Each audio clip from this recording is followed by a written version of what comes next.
чанарыг эрхэмлэгч Good Price Market.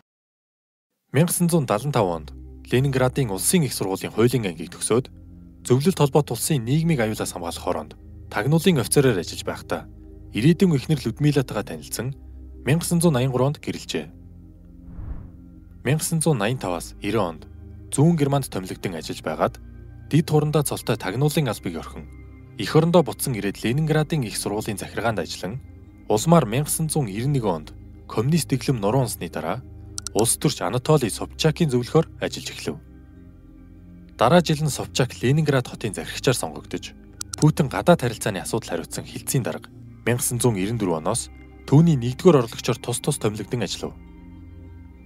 1996 онд Собчак сонгуульд ялагдсны дараа Путин албан тушаалаа өгч Москва руу шилжин 1998 онд ерөнхийлөгч Борис Ельциний тамгын газрын дэд даргаар томилогдсон ажиллаж байхдаа бүс нутгийн орнуудтай харилцах Кремлийн харилцааг зохицуулах үүрэг хүлээж байлаа. 1999 оны 8 дугаар сард Оросын улбаны улсын ерөнхий сайдаар томилогдож мөн оны 12 дугаар сарын 31-ний өдөр Ельцин албан тушаалаа өгөхөд сонгуул болох хүртэл Путин ерөнхийлөгчийн үүргийг гүйцэтгэж байв. 2000 оны 3 дугаар сард болсон ерөнхийлөгчийн сонгуульд сонгогчдын 53% саналыг авч ялалт байгуулав. Тэрээр албан тушаалаа хүлээн авмагцаа засгийн газрын бүтцэд өөрчлөлт оруулж бизнесийн бүлэглэлийн гэмт үйлдэлийг илрүүлэн шийтгэх ажиллагаа явуулахын зэрэгцээ Оросын улбаны улсын эв нэгдлийг сэргээсэн явдал нь дотоод бодлогын хамгийн чухал амжилт болов. Мөн газар нутаг засаг захиргааны хуваарьт өөрчлөлт оруулан 8 холбооны тойрог байгуулсан явдал нь Оросын улбаны улсыг дахин хэд хэдэн хэсэгт хуваагдах үйл явцыг удаашруулан цаашлаад зогсоож чадсан юм. Мөн Чечений 2 дугаар дайныг амжилттай дуусгасан нь Оросын улбаны улсын газар нутгийн бүрэн бүтэн байдлыг хадгалахад ихээхэн нөлөөтэй байв. Түүнчлэн эрх мэдлийг ерөнхийлөгчийн гарт төвлөрүүлэх замаар хүчтэй, нэгдмэл үр дүнтэй ажилдаг төрийг бий болгох зорилго тавьж ажилласан нь үр дүнгээ өгч Оросын улбаны улсад төрийн институтсууд бэхжихэд түлхэц болов. Ерөнхийлөгч Ельцины үед олигархууд гэгдэх цөөн хэдэн бизнесийн бүлэглүүдийн гарт эрх мэдэл төвлөрч тэд эдийн засаг, улс төрийн чухал шийдвэрүүдийг гаргаж байв. Харин Путин төрийн шийдвэрт томоохон бизнесийн байгууллагууд нөлөөлөхийг зөвшөөрөхгүй гэдгээ илэрхийлсэн бөгөөд ерөнхийлөгч болмогцоо энэ нь хий хоосон яриа байгаагүйг нотолж энэхүү байдлыг хязгаарлаж эхэлжээ. Гадаад дотоод өрөө төлөх боломжгүй. Дэд бүтцийн салбар нь уналтанд орсон. Ард иргэдэн цалин тэтгэврээ авч чаддаггүй. Нийгмийн баялагын ихэнх хэсэг нь цөөн хэдэн олигархын гарт төвлөрсөн Орос улсыг тэр хүлээн авсан ч эдийн засгийг хөгжүүлэх бодлогыг эрчимтэй хэрэгжүүлж ерөнхийлөгчөөр ажилласан эхний хугацаанд иж бүрэн эрс татварын шинжилгээг хийн хүн амын орлогын албан татварыг шатлалтаа тогтоодог байсныг өөрчлөн бүх иргэн ижил татвар төлөхөөр хуульчлан аж ахуй нэгжүүдийн татварыг бууруулав. Энэ мэт Путиний явуулсан эдийн засгийн бодлогын дунд 2015 онд дотоодын нийт бүтээгдэхүүний хэмжээ 2000-ад оны ихэнх үетэй харьцуулахад 15 дахин өссөн бол 1999-өөс 2008 онд Оросын иргэдийн бодит орлого 250%-аар нэмэгдэн цалин 3 дахин ажилгүйдэл ядуурлын түвшин 2 дахин буурчээ.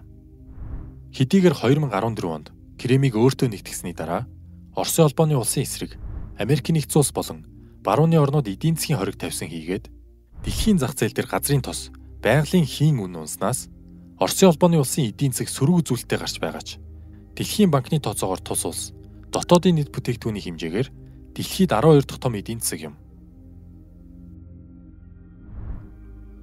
Зөвлөлт холбоот улс нуруу унсан явдлыг 20 дугаар зууны хамгийн том эмгэнэл гэж хэлж байсан түнд тухайн үеийн Оросын улбаны улс сул дорой мэт санагдсан байж болох юм.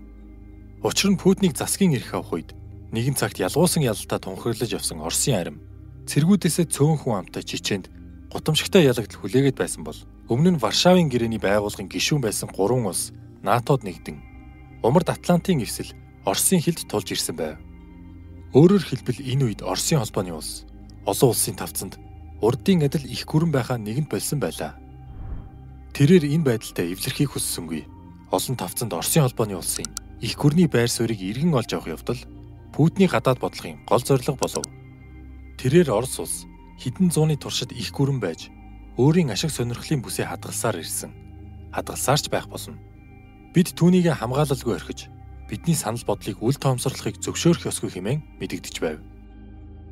Зорилготой хүрэхийн тулд Путин 9-р сарын 11-ний үйл явдлаас эхлээд 2013 оны Украины хувьсгал хүртэлх бүхий л түүхэн тохиол бүрийг ашиглан Оросын холбооны улсын байр суурийг дэлхийн тавцанд бэхжүүлсэн юм. 2007 онд Мюнхний аюулгүй байдлын баг хуралд хэлсэн үгэндээ тэрээр Америкийн нэгдсэн улс олон улсын харилцаанд нэг туйлд систем тогтоон. Дэлхийн аюулгүй байдалтай холбоотой асуудлыг бусад улсууд түүний дотор Вашингтонтой холбоотон болоогүй улсуудыг өчүүхэнж оролцуулалгүй шийдвэрлэж байгааг хурцаар шүүмжилсэн нь өнөөгийн гадаад бодлогын үндсэн чиглэлийг тодорхойлсон гэж судлаачид үздэг. Өөрөөр хэлбэл энэ шүүмжлэлийн цаана олон улсын харилцаанд аль нэг улс дангаар бүхнийг шийдвэрлэхийг эсэргүүцэн олон тулд систем тогтоохын төлөө байгаагаа илэрхийлсэн билээ. Энэ ч утгаараа Орос Хятадын тогтоосон стратегийн түншлэлийн харилцаа Путиний дээрх зорилгод чиглэсэн болохыг харуулж байна. Газрын тос, байгалийн хийн салбар болон түүний орлогын ихээхэн хэсгийг төрийн хяналтанд авснаар Путин Оросыг эрчим хүчний их гүрэн болгов. Сүүлийн 10 гаруй жилийн хугацаанд Европын орнууд Оросын холбооны улсаас эрчим хүчний хувьд хараат болж Финлянд, Эстон, Болгар, Словак зэрэг улсууд Оросын байгалийн хийн нийлүүлэлтээс 100% хамааралтай байдаг бол баруун Европын орнууд ч тус улсаас эрчим хүчний хувьд ихээхэн хамаарах болов. Орос Герман руу байгалийн хий тээвэрлэх умар дурсгалыг 2011-ээс 2012 онд ашиглалтанд оруулснаар тус улс Германы байгалийн хийн импортын 30%-ийг бүрдүүлэх болов. Мөн умар дурсгалаар дамжуулан Франц, Нидерланд улсууд Оросын холбооны улсаас байгалийн хийн импортлдог. Түүнчлэн Оросын холбооны улсын зүгээс Украиныг дайруулан Төв Европ, Итали хүрэх өмнөд урсгалын байгалийн хийн хоолойн төслийг хилэлцэж байсан боловч хойшлогдоод байна. Хэрэв энэ төсөл хэрэгжвэл Оросын холбооны улсаас Австри, Италид нийлүүлэх байгалийн хийг ихээхэн нэмэгдүүлэх боломжтой. 2015 оны 5 дугаар сард Оросын Газпром Туркийн урсгал гэх байгалийн хийн төслийг эхлүүлэх болсноо зарласан.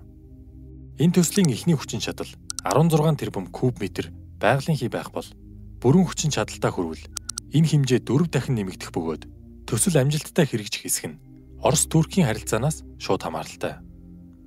Газпром компанийн хувьд ойрын хугацаанд тэргүүлэх чиглэл байх төсөл нь 55 тэрбум $, өртөгтэй Хятад руу байгалийн хий тээвэрлэх Сила Сибирь хийн хоолой байгуулах ажил юм. 2014 оны 5 дугаар сард Оросын холбооны улсын Газпром Хятадын үндэсний газрын тос байгалийн хийн компанитай умард маршрут буюу Сила Сибирээр дамжуулах байгалийн хий худалдан авах гэрээ байгуулсан. Гэрээг 30 жилийн хугацаатай байгуулсан бөгөөд жилд 38 тэрбум куб метр хийг Хятад руу нийлүүлэх юм. Оросын холбооны улсын үндсэн хуульд ерөнхийлөгчөөр 4 жилийн хугацаатай 2 удаа сонгогдно хэмээн заасан тул Путин 2008 оны сонгуульд өрсөлдөх боломжгүй болов. Иймээс түүний хамтран зүтгэгч Дмитрий Медведев ерөнхийлөгчийн сонгуульд нэр дэвшин ялалт байгуулан ерөнхийлөгч болмогцоо Путинийг Оросын холбооны улсын ерөнхий сайдаар томилжээ. Энэ нь түүнд дараагийн 4 жилийн хугацаанд эрх мэдлээ хадгалан үлдэхэд нь тусалсан юм. Ерөнхий сайдаар ажилласныхаа дараа тэрээр 2012 онд Оросын холбооны улсын ерөнхийлөгчөөр дахин сонгогдсон өнөө хүртэл ажиллаж байна. Та зурагтнаасаа хүссэн бараагаа сонгож 30,000 төгрөгөөс дээш үнийн дүнтэй худалдаа авалтаа үнэгүй хөргүүлэх боломжтой боллоо. Good Price Market.